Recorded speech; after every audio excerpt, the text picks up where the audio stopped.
राज्यांचं असं म्हणणं आहे, प्रामुख्यानं 4 प्रमुख दक्षिणेकडच्या राज्यांचं, की आम्ही सगळ्यात जास्त कर गोळा करतो, पण लोकसंख्या उत्तरेची अधिक आहे. त्यामुळे कल्याणकारी योजनांसाठी सगळ्यात जास्त खर्च होतो तो उत्तर भारतावर. एकीकडे आम्ही लोकसंख्या नियंत्रणात आणली, दुसरीकडे आम्ही औद्योगिकरण वाढवलं, त्या माध्यमातून करसंकलन वाढवलं. मग त्याचा परतावा आम्हाला त्याच प्रमाणामध्ये का मिळत नाहीये?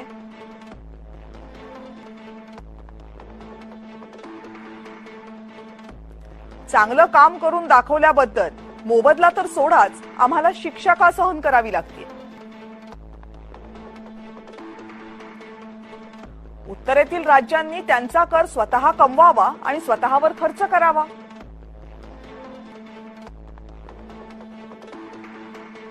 विक्री कर, एलबीटी हे बंद केले, त्यामुळे आमचे उत्पन्नाचे स्रोत आधीच बंद झाले.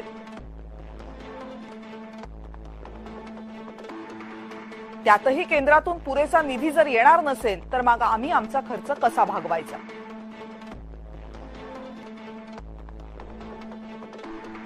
मतदारसंघ सुद्धा उत्तरेमध्ये जास्त, मग जास्त कर पाठवूनही धोरण निश्चितीमध्ये आम्हाला जास्त वजन का नाही?